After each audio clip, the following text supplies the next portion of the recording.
ये साल था 2012 का और जगह थी दिल्ली। इस साल दिल्ली में एक लड़की के साथ ऐसी घटना घटती है जिसके कारण उसके घर वालों को मातम मनाना पड़ा।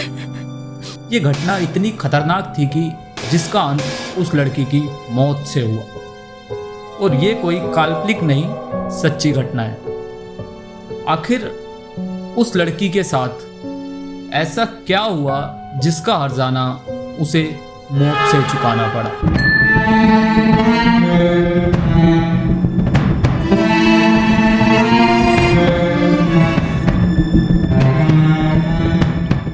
ये कहानी है दीपा की, जिसकी उम्र 23 साल थी और वो दिल्ली के एक इलाके में रहती थी। दीपा एक हंसती खेलती घर की लड़की थी, पर एकदम से उसकी ज़िंदगी में बहुत सी अजीब चीज़ें होने लगी। पर उसने उन सब चीज़ों को इग्नोर करा, लेकिन उसे कहाँ पता था कि ये एक दिन उसकी मौत का कारण बनेगी। शुरुआत में दीपा के बिहेवियर में बहुत ही छोटे छोटे बदलाव थे, जैसे कि मूड स्विंग्स और अजीबोगरीब बातें करना। पर कुछ दिनों बाद उसके परिवार वालों ने देखा कि वो रिलीजियस मतलब भगवान से जुड़ी जितनी भी चीज़ें होती है उन चीज़ों से दूर भागती है। जैसे ही ऐसा कुछ उसके सामने आता था, वो अजीब तरीके से चिल्लाने लगती और भागने लगती थी। इन सब चीज़ों ने उसके परिवार को चिंता में डाल दिया और वो दीपा को डॉक्टर के पास ले गए। पर डॉक्टर समझ नहीं पा रहे थे कि उसे क्या हो रहा है, जिसके बाद उसके परिवार वाले बाबा वगैरह से भी सलाह ली। अब टाइम जो है बीतता जा रहा था और उसका जो बिहेवियर है वो बहुत ही वायलेंट और अजीब होता जा रहा था। वो अलग अलग भाषाओं में बात करने लग गई, जिसके बारे में उसने कभी सीखा नहीं, और जहाँ वो भाषा बोली जाती है वहाँ वो कभी गई भी नहीं। कभी कभी वो एक भयानक से आदमी की आवाज़ में बोलती, और वो आवाज़ इतनी खतरनाक थी कि अगर कोई उसे सुन भी लेना फ़ोन वगैरह पे तो भी कांप जाए।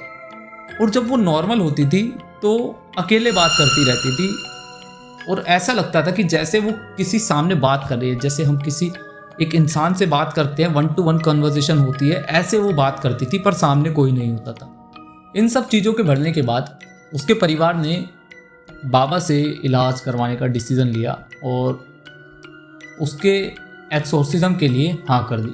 दीपा के परिवार ने तो सोचा था कि अब उनकी बेटी इस एक्सोर्सिज्म के बाद बिल्कुल ठीक हो जाएगी और पहले की तरह हंसने खेलने लगेगी, लेकिन उन्हें क्या पता था कि इसके बाद उनकी बेटी कभी घर वापस नहीं आएगी।